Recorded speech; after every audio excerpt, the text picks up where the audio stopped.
Here we go, week 7 of the Arizona high school football season. Kind of a surprise we even got this far during this COVID year. But here it is, first game, the game of the week for week 7 is American Leadership Queen Creek at Northwest Christian. Leadership is 5-1, defending 3A state champs. Northwest Christian 4-1. Both have made a great transition, great move up from 3A. Not a big surprise. These guys were traditional powers in 3A, and they're just picking up right where they left off. Northwest Christian coming off their first loss, a 1-point loss to Cactus, but they still proved that they belong in this conference, and they're led by quarterback Blake Sparks and running back Levi Heisman. Heisman was kind of moved into the tailback spot after an injury last year, and now he's really proven to be a catalyst on the offense. And for American Leadership Queen Creek is quarterback Logan Hubler, who's already got 20 touchdown passes in 6 games, and he's new. He's a first-year starting quarterback for them, but obviously they just reload every single year.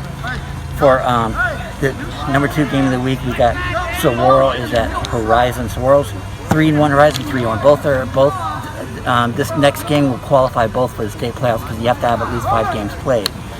So it's big that way. Javin Jacobs leads Saguaro. He's a great athletic running back / receiver. He does a lot of different things for the Saguaro offense. Ty Wisdom, 2 weeks ago, he was the Arizona Cardinals High School Coach of the Week after leading the team to a win over Gilbert. It was a game in which they only had 29 players because of trace contact, and so many players were out with COVID.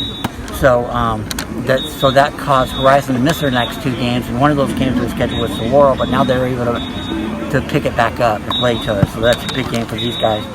And then number 3 is Highland at Chandler. Highland 4-2, Chandler's 5-0. Chandler was out last week because Desert Vista had to cancel because of COVID, so now Chandler basically has had a bye week, a week to get rested. Eli Sanders got hurt in their last game against Centennial 2 weeks ago, so we'll see if he'll be back.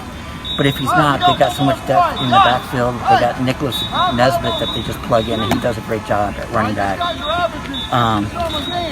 And Highland is led by Max Davis, a really good, tough, between the tackles type running back who's also got the speed and burst on the outside to make big plays. Number 4 game of the week is Basha at Mesa. Mountain View. Mountain View is 6-0 for the first time in a long time. This is easily Mike Phil's best team. They're led by these 3 Polynesian defensive front line. He calls them the heart and soul of his team. And Basha has really come on. They're 4-2 after 0-2 start, and Caleb Jones is coming off a 6 touchdown performance for Basha against Mesa. And number 5 game is Chaparral at Centennial. Chaparral is 2-1, so they need to have these last 2 games in order to qualify for the postseason. Centennial has made remarkable strides since the loss to Hamilton 42-0 to open the season. Their defense has really improved. They got great athletes on both sides of the ball, led by Rashawn Adams, a 2-way player who recently committed to Division I, and then Chaparral, led by Brayton Silver, a junior quarterback who's really under the radar. He should be getting offers. It's hard to believe that he's not. He's coming off his best game in a shootout win against Castillo. This is Richard Obert, Arizona Republic reporting.